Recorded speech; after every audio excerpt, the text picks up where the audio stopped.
Have you been having a hard time deciding between a small bore dual sport and a big bore dual sport? Today we're going to be comparing this little XT250 here to the Goliath Bush Pig DR650. And we're going to put them head to head on a bunch of different terrains and see where each bike really shines. And hopefully that might be able to help you in your decision on picking up one of these fine machines. Let's get into it.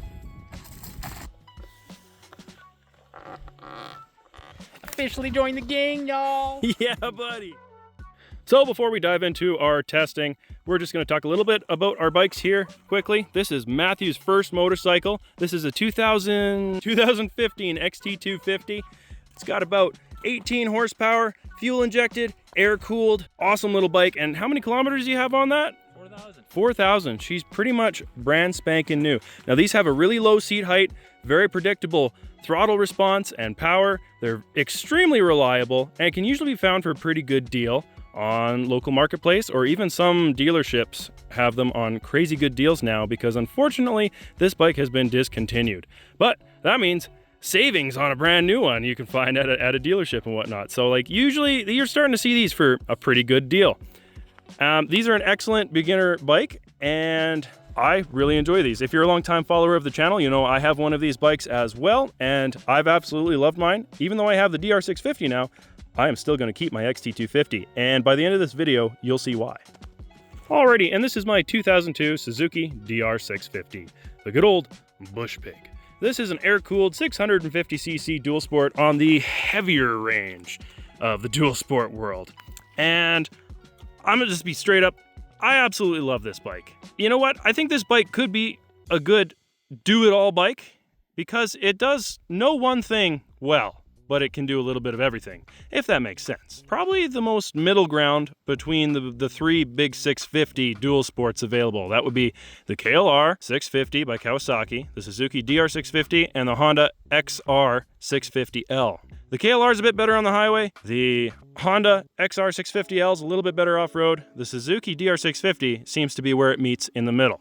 These are amazing bikes. I've had this one for just about 2 years now, and she's got 56,000 kilometers. Fairly high mileage, but honestly, these bikes are known to be extremely reliable. They're pretty bulletproof and easy to fix. It's carbureted, it's air cooled, it's ridiculously simple, and the aftermarket on these bikes is crazy because it practically has not changed since 1996, and they are still making this bike today. But enough of that, let's go test these bikes out. Hell yeah. Nothing quite like the good old Bush Pig. Alright, so for the majority of basic trail riding, if you're not in too much of a hurry, both of these bikes do the job pretty much equally. Since they both have very soft suspension, they soak up a lot of the bumps and stuff pretty well. The major pitfall of having such soft suspension from factory is the faster you go, the rebound and compression and soft spring rate just can't really keep up for super aggressive riding. But I'd say if you're a beginner and you're fairly new to trail riding, you're probably not going to be ripping too terribly fast anyways. So the stock suspension is probably going to do you good for a reasonable amount of time, to be quite honest. Especially if you're just out here in the bush, just exploring, you know, that soft suspension is going to eat up a lot of these bumps and stuff pretty well, and it's going to be a fairly comfortable ride between both of these bikes. But like I said, the faster you start finding yourself traveling, it gets a little bit bumpy.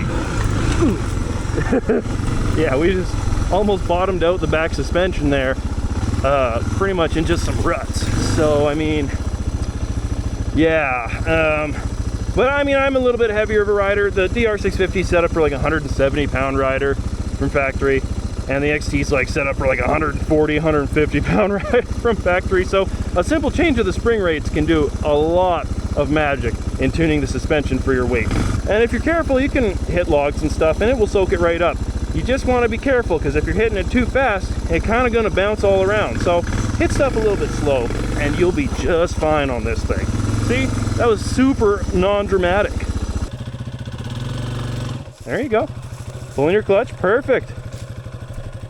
So now, you want enough momentum to get over top of it, but you actually don't want to be on the throttle when your tire is hitting the log. You want to gain enough momentum to like scoot yourself over the log, but as you're going over it, you should have enough momentum to pull in the clutch or not use the throttle. So get a good amount of momentum and then pull in the clutch. So definitely more throttle, but really ease out on the clutch. Oh, hey, that was really close.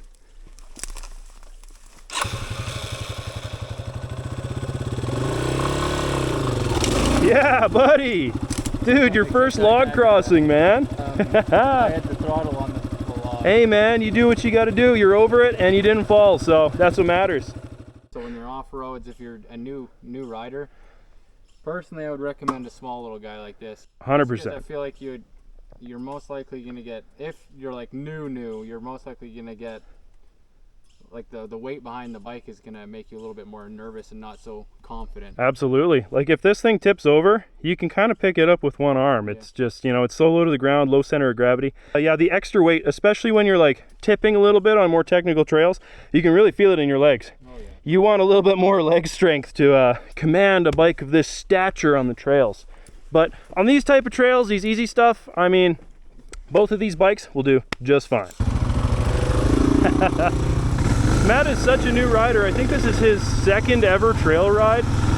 He's ridden a little bit in town on the bike, but yeah, pretty much second trail ride, and I think he's doing great so far. And that just goes to show how easy the XT250 is for a small bike like the KLX 230, maybe hell, even the KLX 300. Pretty easy to just get the hang of. Hop on, swing a leg over, and you're off. The lightweight is very friendly.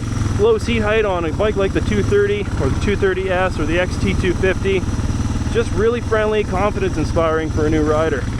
Okay. This is where these little things shine. All right, I'll treat her nicely. Don't worry. You're good, dude.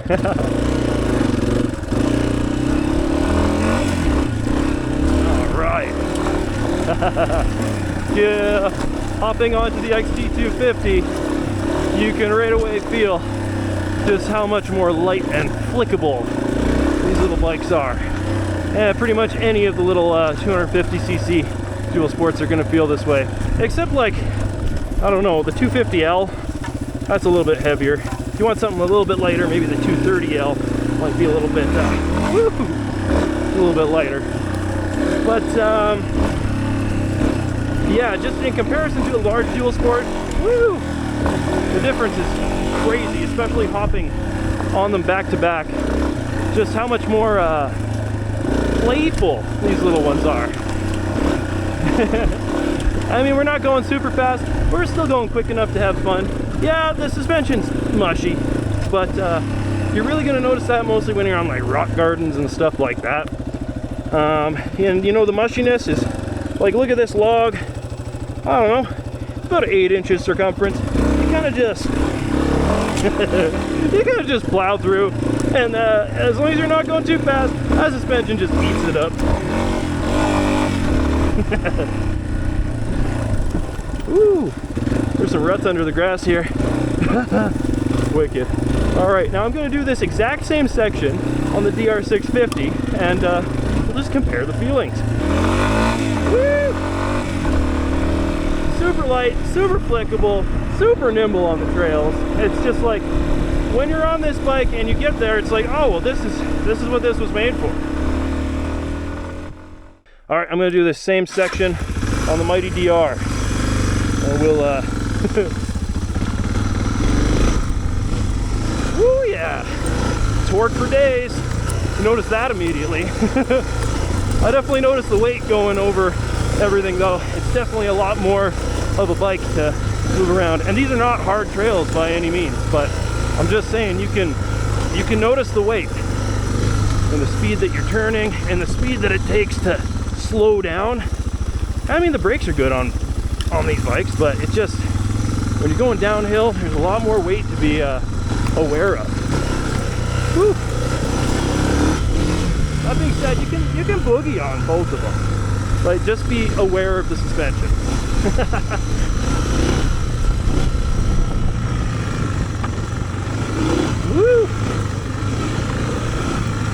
Okay, I'm not gonna hit this at high speeds. Again, just gonna... Oh wow, the DR650 or Bulldozer 650, my goodness. Wow, quite a bit more weight to get over stuff like that. You gotta move your body around a lot more. This thing's definitely more of a monster. That being said, absolutely capable. You can 100% trail ride a DR650. It just takes a little bit more energy. Woo! Alrighty, so generally speaking, the larger a dual sport is, the more comfortable it's going to be on the highway. The heavier it is, it's going to be more stable. You're going to have more passing power and acceleration capabilities. It's quite a capable highway bike. You can absolutely highway the DR650, no problem whatsoever. Now maybe it's not the most comfortable for long interstate trips and whatnot, but I've spent a lot of road time on this bike and it is a very comfortable unit. I highly enjoy riding this on the road and the highway specifically.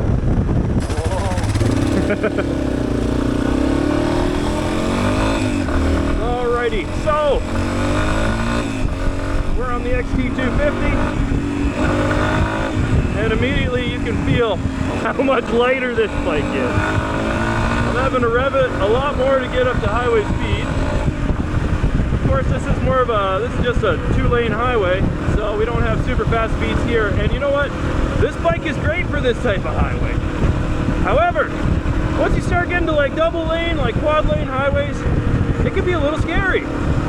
The big thing to note is like when large trucks are passing, like tractor trailer trucks, the pocket of wind behind them it can throw the bike all over the place.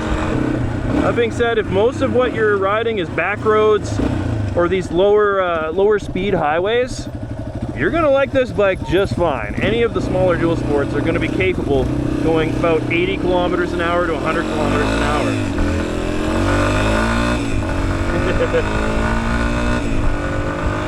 And it's comfortable doing that. I'd say like comfortable cruising speed for this little bike is like somewhere around 90. So like between 50 miles an hour, 60 miles an hour for American viewers, and like between 80 and 100 kilometers per hour. These bikes are absolutely comfortable. However, once you start getting to the higher speeds than that, stuff can get a little bit shaky. It's not super comfortable for long periods of time. Can they do it? Absolutely. Is it the most comfortable experience? Of course not. Can you do things to make it a better experience? Absolutely. You can put more streety tires. You can put a windscreen on it.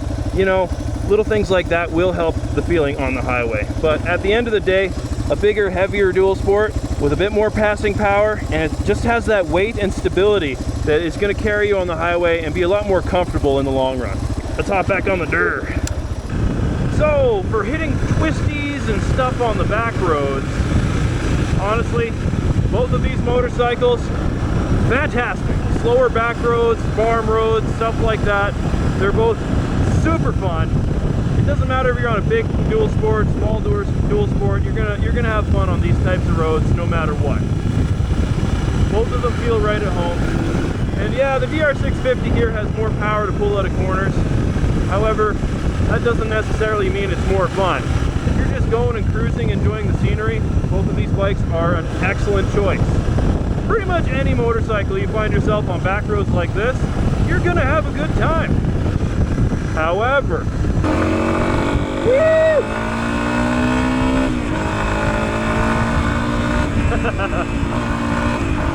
there's something to be said about ringing a small bike out. I mean, what was super mellow on the DR at this speed, you're kind of ringing a small bike out a lot more. You're using way more of the throttle, and you're using a lot more of the RPM range. And there's something about that that's fun in itself. So a bigger, more powerful bike, you're going to be using less of its available power most of the time during regular riding. Whereas with a small bike, you have that small bike factor. You know, you're going to be riding these little bikes a lot closer to their actual limit, which is a different type of fun in itself, especially on these little back roads. No, we're not going super fast, but the engine sure is singing, and you know, it's just fun. And hey, I mean, life's not a race. Sometimes having a little bit slower of a bike forces you to stop and enjoy the scenery a little bit more. And no, I'm not saying that the DR650 behind me that Matt's currently on is a fast bike by any means. But you sit for like a couple, you know, years on an XT250, and then you migrate to something like a DR650, it's gonna feel like a rocket ship. There's just, that's just how it's gonna be. Oh yeah, exactly. See? Yeah, the one thing with the DR is it's got that passing power. You could just pop it down in a gear and just pass, whereas with the XT, oh boy, I don't want to pass on that crest. We'll do a downshift, and then we'll see if we can we'll see if we can make a nice big XT250 pass. And we'll also be downhill. Ah shit, there's a corner up there. See, you gotta be more strategic with passing on a small bike. Oh, he's letting us pass, all right. What a gentleman. Man, it's beautiful out here. Sheesh.